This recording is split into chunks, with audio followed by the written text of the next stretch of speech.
Hello students, welcome to my channel Gyan Ganga. और students, आपका स्वागत है हमारे चैनल ज्ञान गंगा पर। अब हम पढ़ने जा रहे हैं लेसन नंबर 5 क्लास 8 साइंस। ये एनसीईआरटी बुक से है, एनसीईआरटी बुक पे बेस्ड है। ये प्रेजेंटेशन क्लास 8 के बच्चों को तो मदद करेगा ही, और साथ ही साथ ये उन सभी को मदद करेगा जो बेसिक लेवल की साइंस पढ़ना चाहते हैं हर कॉम्पिटिटिव एग्ज़ाम के लिए।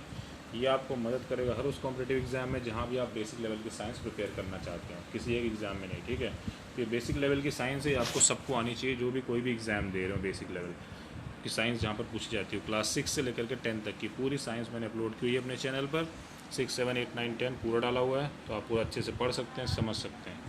तो चलिए बिना टाइम वेस्ट किए हम शुरू करते हैं अपना चैप्टर नंबर 5, जो कि है कोल एंड पेट्रोलियम।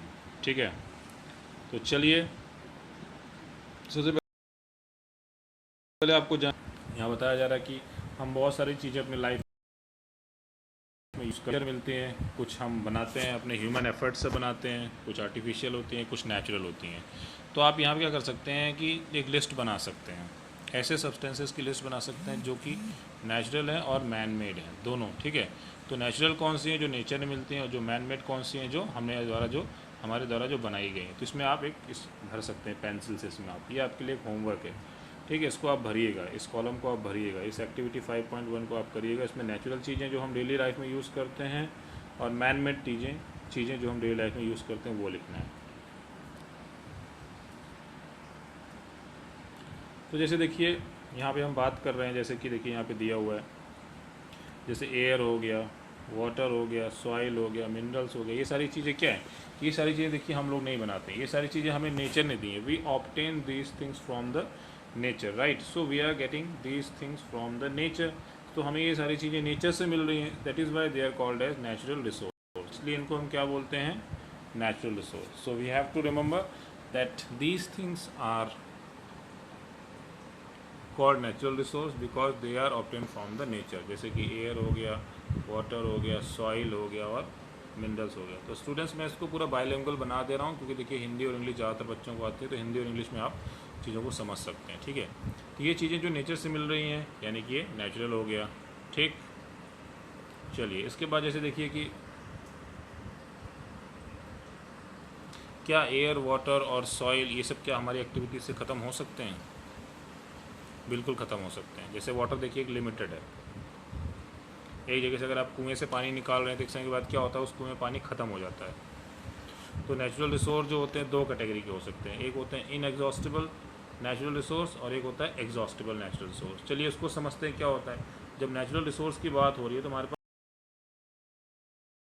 पास दो, एग्जॉस्टिबल का मतलब होता है कि ये ऐसे नेचुरल रिसोर्स हैं, ये बहुत अनलिमिटेड मात्रा में प्रेजेंट है, बहुत ज़्यादा प्रेजेंट है हमारे नेचर में। ठीक है, ये अनलिमिटेड, इनकी कोई लिमिट नहीं है, और ये इनकी कोई चांसेस नहीं है कि ये जल्दी से एग्जॉस्ट हो जाएं या ख़त्म हो जाएं हमारी एक्टिविटीज़ की। जैसे एयर हो गया, सॉरी जैसे कि सनलाइट और एयर हो गया। ठीक है, तो हम चाहे जितना डेली यूज़ करें ख़त्म नहीं होता, अगले दिन फिर उतना ही आ जाता है ना। तो ऐसे नेचुरल रिसोर्सेज जो ह्यूमन एक्टिविटी से एग्जॉस्ट नहीं होते, उनको हम बोलते हैं inexhaustible natural resource. So those resources which can not be exhausted by human activities, they are termed as inexhaustible natural resource. क्यों? क्योंकि ये अनलिमिटेड मात्रा में प्रेजेंट है और ये हमारी एक्टिविटी से ख़त्म नहीं होते। जैसे सनलाइट और एयर क्या है, इनएग्जॉस्टिबल है, यानी कि ये ख़त्म नहीं होगा, इसको यूज़ करते रहो, है ना।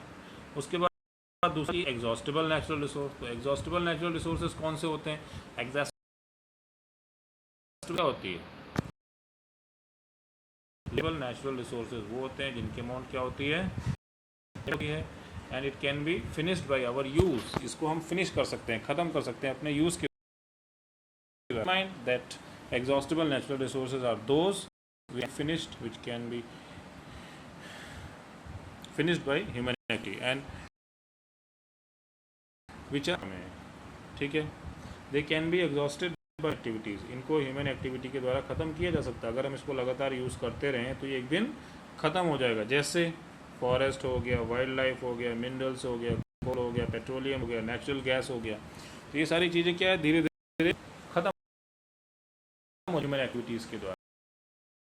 मगर एक समय ऐसा आएगा ये ख़त्म हो जाएगी। तो ये कौन सा है? एग्जॉस्टेबल। देखिए एग्जॉस्टेबल नेचुरल रिसोर्स वो हैं जो हमारे यूज़ से ख़त्म हो जाते हैं, जैसे फॉरेस्ट, वाइल्ड लाइफ, गैस, ये सारी चीज़ें क्या है? एग्जॉस्टेबल।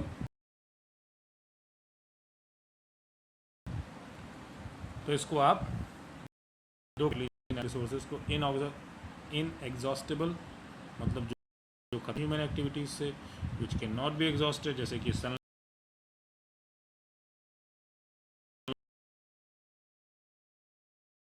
लाइफ, नेचुरल गैस, ये एग्जॉस्टेबल।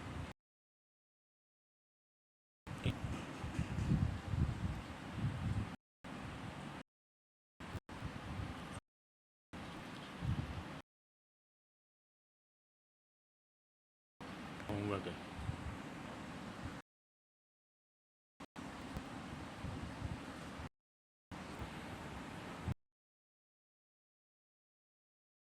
ये एक्टिविटी आप पढ़ लीजिए, बहुत आसान होती है। इसके बाद देखिए दे रहा है क्या कि assume that the in the assume that the edibles in the container represent the total availability of an inexhaustible natural resource like coal, petroleum और नेचुरल गैस। मतलब बता रहे हैं कि भाई कंटेनर में जो भी ईटेबल्स थे, मान लो कि वो एक मतलब एग्जॉस्टेबल रिसोर्स हैं, जैसे कि कोल, पेट्रोलियम या नेचुरल गैस। मान लीजिए कोई भी कोल, पेट्रोलियम, नेचुरल गैस एग्जॉस्टेबल मान लीजिए मौजूद है। सबका देखिए कंजम्पशन पैटर्न भी अलग अलग होता है, ठीक है। और देखिए सबका यूज़ करने का तरीका अलग होता है। कुछ लोग सोचते हैं कि बस हमें यूज़ करना है, लोग ख़त्म कर दो इसको। कुछ लोग ये सोचते हैं कि नहीं, इसको हम इस तरह से यूज़ करें कि भाई हमारी जनरेशन्स हैं उनके लिए भी ये बचा रहे। तो यहाँ दो तरीके होते हैं यूज़ करने के, या तो खुद ही ख़त्म कर दो, या तो उसको इस तरीके से यूज़ करो कि हमारी आगे आने वाले जनरेशन के लिए भी कुछ ना कुछ। तो हम ये बोल रहे हैं कि इस चैप्टर में हम जानेंगे क्या, एग्जॉस्टेबल नेचुरल रिसोर्स जैसे कि जो कोल, पेट्रोलियम और नेचुरल गैस हैं, इनके बारे में जानेंगे। और ये कैसे बने हैं, जैसे कि ये बने हैं डेड रिमेन्स और लिविंग ऑर्गेनिज्म से, ये फॉसिल से बने हैं, तो इनको फॉसिल फ्यूल भी बोलते हैं। देखिए ये फ्यूल फॉसिल से बने हैं, इसलिए इनका नाम फॉसिल फ्यूल भी है, ठीक है। तो ये फ्यूल्स फॉसिल फ्यूल से बने, यानी कि dead remain of living organism. Fossils क्या होते हैं?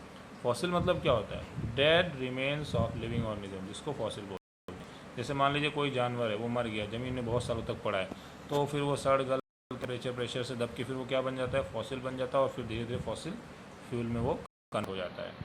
तो यानी कि पेड़ पौधे, जीव जंतु जो भी मर जाते हैं, ज़मीन में दब जाते हैं ज़मीन के अंदर, फिर वो धीरे धीरे क्या बन जाते हैं? फॉसिल फ्यूल बन जाते हैं। तो ये इस तरह से देखिए फॉसिल फ्यूल्स होते हैं, इस तरह से फॉसिल फ्यूल बन जाता है। तो आपको यही पता लग गया कि किस तरह से ये बने हैं, मतलब डेड रिमेन से बने हैं ये, ठीक है। इसके बाद देखिए सबसे इम्पोर्टेंट चीज़ हमारे पास आ रहा है अब कोल, कोयला। सभी लोग जानते हैं कोयला बहुत इम्पोर्टेंट है ना। तो कोल क्या है? ये क्या है? हार्ड है, स्टोन की तरह हार्ड होता है, ब्लैक इन कलर होता है, ठीक है। ये हार्ड होता है, स्टोन की तरह, पत्थर की तरह सख्त होता है, काले रंग का होता है, ठीक है। होता है जिसको हम यूज़ करते हैं बहुत पहले से खाना पकाने के लिए, लेकिन आजकल देखिए हम कोयले का यूज़ नहीं करते हैं। आजकल हम एलपीजी का यूज़ करते हैं, स्टोव का यूज़ करते हैं, ठीक है। तो पहले ये था, यूज़ होता था।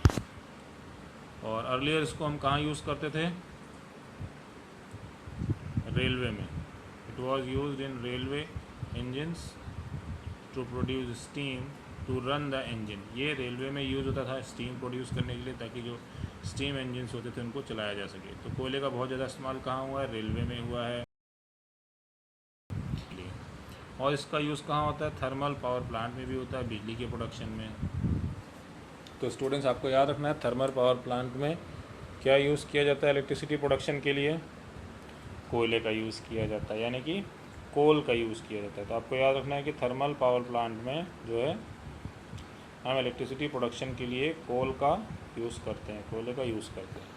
कोल को हम यूज़ करते हैं as a fuel in various industries. बहुत सारी इंडस्ट्रीज़ भी हैं, वो भी कोल को यानी कि कोयले को एज ए फ्यूल यूज़ करती हैं। तो कोल देखिए बहुत ही फ्यूल के रूप में बहुत पहले से यूज़ होता आया है, और आज भी ये बहुत सारे इंडस्ट्रीज़ में एज ए फ्यूल यूज़ हो रहा है। तो कोयला, आपने यहाँ पे जाना कोयले के बारे में एक, जो कि ये क्या है, एग्जॉस्टेबल नेचुरल रिसोर्स है, इसको यूज़ करते करते एक दिन ये ख़त्म हो जाएगा, ठीक, याद रखिएगा। अब स्टोरी ऑफ कोल बता रहे हैं कैसे क्या बना भाई। देखिए बता रहे हैं कि भाई बहुत ही मतलब साल पहले 300 मिलियन ईयर्स पहले क्या हुआ था। देखिए पृथ्वी में बहुत सारे डेंस फॉरेस्ट थे, लो लाइन जो वेटलैंड्स थे, वहाँ पे मतलब ये फॉरेस्ट वगैरह थे। क्या हुआ, नेचुरल प्रोसेस के द्वारा लाइक फ्लडिंग हुई, फॉरेस्ट ये सारे कहाँ डूब गए, मिट्टी के अंदर डूब गए ना, बाढ़ आई, तूफान आया, ये सब हुआ जिसकी वजह से सारे जंगल मिट्टी में डूब गए, ठीक है। इसके ऊपर मिट्टी जमती गई, सॉइल उस पर डिपॉजिट होता गया, ठीक है। फिर धीरे धीरे ये कंप्रेस हो गया, उसके अंदर ये मिट्टी के अंदर कंप्रेस हो गया, दबता गया। फिर वहाँ टेम्परेचर भी बढ़ता गया, दबता गया, वो अंदर टेम्परेचर बढ़ता गया, नीचे की तरफ डीपर एंड डीपर, बहुत अंदर जाके दबते गए। वहाँ पे हाई प्रेशर और हाई टेम्परेचर हो गया। क्या हो गया वहाँ पे, हाई प्रेशर और हाई टेम्परेचर हो गया, ठीक है, याद रखिएगा, हाई प्रेशर और हाई टेम्परेचर हो गया। फिर जो भी डेड प्लांट्स जो थे वो स्लोली किस में कन्वर्ट हो गए, कोल में। ये डेड प्लांट्स और एनिमल जितने भी हैं जो मिट्टी में दब गए इस तरह से, जो अंडर हाई प्रेशर और हाई टेम्परेचर चले गए, फिर ये धीरे धीरे किस में कन्वर्ट हो गए, कोल में। तो आपने ये देखा कि हज़ारों सालों में, कई मिलियन, 300 मिलियन ईयर्स में बनता है, यानी कि ये पेड़ पौधों और जीव जंतुओं के मरने से, मिट्टी में दबने से बना है, ठीक है। और कोल जो होता है, देखिए यहाँ बता दें, हाँ, स्लोली कन्वर्टेड टू कोल, कोल में कन्वर्ट हो गया। इसके बाद बता रहे हैं कि as coal contains mainly carbon, coal में देखिए मेनली क्या होता है, कार्बन होता है। जो ये स्लो प्रोसेस होती है जिसके द्वारा डेड वेजिटेशन जो है कोल में कन्वर्ट हो जाता है, इसको बोलते हैं कार्बनाइजेशन। क्यों, क्योंकि देखिए कोल में कार्बन होता है मेनली, ठीक है। और ये जो स्लो प्रोसेस है, जो कोई कई हज़ारों सालों में ये जो डेड वेजिटेशन था, जो जो जो पूरे हमारे पेड़ पौधे ये सारे जो मतलब ज़मीन के अंदर दब गए, ये सारे धीरे धीरे कोल में कन्वर्ट हो गए, ठीक है। तो इससे हम प्रोसेस को हम क्या बोलते हैं, कार्बनाइजेशन, यानी कि वो प्रोसेस जिसके द्वारा पेड़ पौधे जीव जंतु धीरे धीरे मतलब मिट्टी के अंदर दबते हाई टेम्परेचर और प्रेशर में होते होते फिर वो धीरे धीरे कोल में कन्वर्ट हो जाते हैं। तो इस प्रोसेस को बोलते हैं कार्बनाइजेशन, यानी कि कोयले के बनने की प्रोसेस को बोलते हैं कार्बनाइजेशन। और ये किसकी वजह से बना था, ये रिमेन्स ऑफ वेजिटेशन से बना था, ये पेड़ पौधे थे उसके बचे कुछ चीज़ों से बना था। तो इसलिए कोल को हम बोलते हैं फॉसिल फ्यूल, ठीक है। कोल क्या है, फॉसिल फ्यूल है। कोयला क्या है, फॉसिल फ्यूल है, ठीक है। तो आपको याद रखना है कोयला क्या है, फॉसिल फ्यूल है, ठीक। तो इस तरह से जाना कि भाई कोल हमारा किस तरह से बनता है, ठीक है। तो कोल पे पहला टॉपिक हमने कोल कवर कर लिया। अब यहाँ देखिए थोड़ा सा कोल माइन के बारे में भी बताया गया है, ये आप पिक्चर में देख सकते हैं। कोल माइन देखिए, कोयले का यहाँ पे खुदाई हो रही है, कोल माइंस हैं ये, ठीक है।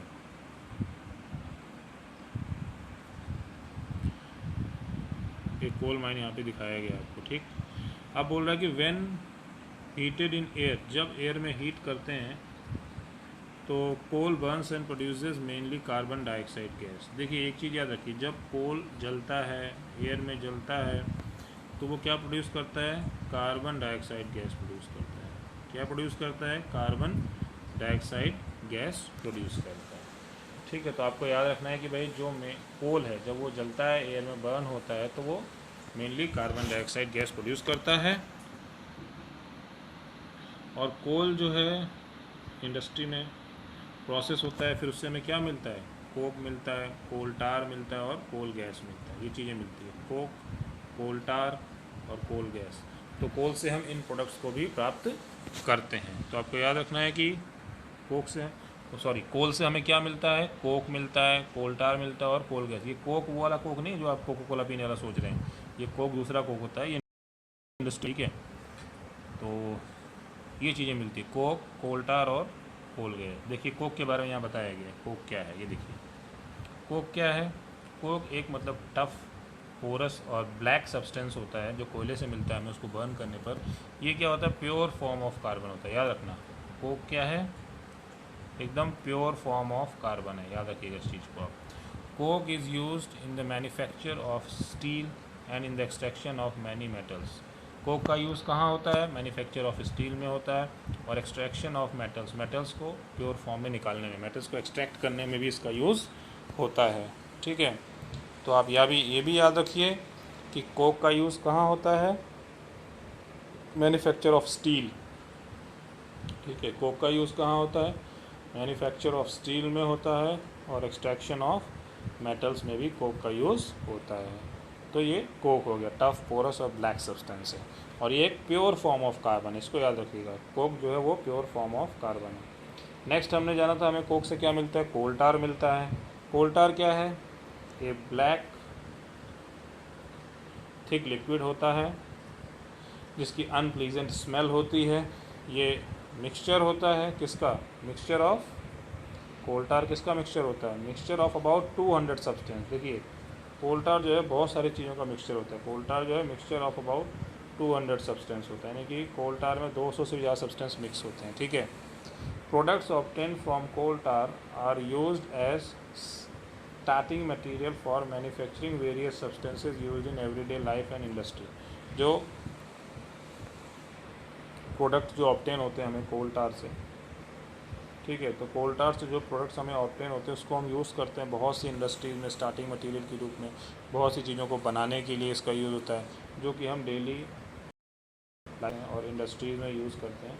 तो कोल टार का मतलब बहुत जगह यूज, जैसे कि सिंथेटिक डाइज में यूज़ होता है कोल टार का, उसमें यूज़ होता है कोल टार का, एक्सप्लोसिव में यूज़ होता है, परफ्यूम्स में यूज़ होता है, प्लास्टिक्स में यूज़ होता है, पेंट्स में यूज़ होता है, फोटोग्राफिक मटेरियल में यूज़ होता है, रूफिंग मटेरियल में यूज़ होता है। देखिए इतनी सारी जगहों पर कोल टार से बनी हुई चीज़ें यूज़ की जाती हैं। देखिए कोल टार का कितना ज़्यादा यूज़ है, यानी देखिए कोयले का एक ही यूज़ नहीं है, कितने सारे, देखिए हज़ारों यूज़ हैं देखा जाए तो, है ना।